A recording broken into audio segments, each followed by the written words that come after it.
Good morning, everybody. So I'm going to give you a brief policy overview presentation to lead into the presentations you're having later today. So I'm basically going to explain how we go from the European Green Deal to the review of the Energy Efficiency Directive and what that means for the LIFE CET. The European Green Deal was one of the measures, one of the policy elements that Ursula von der Leyen put forward when she was campaigning to become president of the European Commission. It was the #1 element in her agenda. And once she had become president of the European Commission, a European Green Deal communication was adopted at the end of 2019, on the 11th of December 2019. And as you can see, it describes itself as a roadmap for making Europe's economy sustainable. And what you see in the graphic is a sort of graphical overview of the elements that are included in the Green Deal. There are very many of them, different aspects, different environmental aspects. What I've highlighted in red on the left are the elements addressing climate change and energy and, of course, industry. Basically, that set out a load of different actions that were envisaged. And in particular, the ones relating to climate change, you can see here. There was going to be a European climate law, a comprehensive plan, and a revision of the renewable energy efficiency directives. Now, you will probably be aware that the climate law was proposed and has largely finalized its legislative process. It's been approved by the Council and the Parliament. Fairly recently, the plenary vote in the Parliament. The comprehensive plan, that was the climate target plan that was put forward at the end of 2020, and I will talk more about that in the next slide.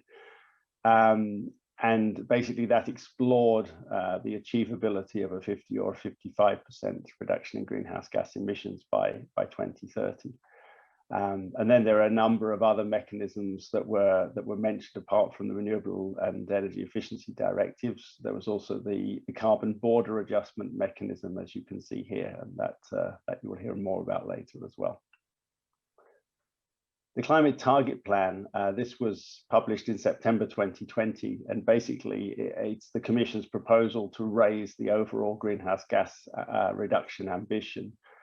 It looked at various options and looked at different packaging approaches to achieve that target, basically as setting out a path for achieving climate neutrality for the EU by 2050. What it demonstrates is the creation of green jobs can be achieved whilst continuing to reduce greenhouse gas emissions and while the economy continues to grow. It is, of course, also important that this should be seen in an international context as an encouragement to our international partners to also increase their climate change ambitions, because this is a global challenge to keep the temperature rise down to a manageable level. In terms of energy savings and energy efficiency, what is clear from the various scenarios that are modeled is that we need to reduce final energy consumption by around 36% compared to the reference scenario, which is the 2007 baseline that's used for establishing the energy savings percentages. The actual amount varies slightly depending upon the package of measures, but broadly speaking, it's around a 36% reduction.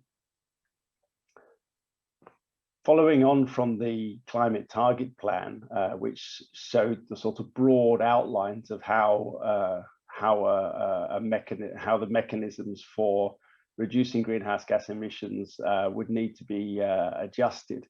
Of course, the detail needs to be included in a range of pieces of legislation. And what I'm showing here is an extract from the Commission's 2021 work programme. which shows, I think it's 14 different measures that will form the Fit for 55 package, which is basically the package of legislation for moving the EU's greenhouse gas savings ambition to the 55% level that's proposed in the climate law and the climate target plan. I just again highlighted the one that is the amendment of the Energy Efficiency Directive, but as you can see, it goes in parallel with things like the carbon border adjustment mechanism, the revision of the ETS, as well as revision of other legislation such as on vehicle performance, fuels, taxes, and so on. The majority of these measures are due to be adopted in mid-July, and obviously, therefore, I can't talk about the detail of what will be in the Energy Efficiency Directive proposal. Finally, I wanted to talk a bit about the role of business in relation to the Energy Efficiency Directive. You'll be aware that audits are basically the main requirement in the current EED for business.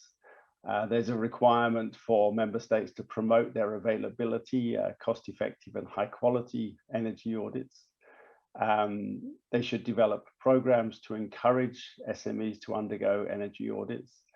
And there is, of course, the obligation for non-SMEs to actually be subject to an energy audit every 4 years or to implement energy or environmental management systems.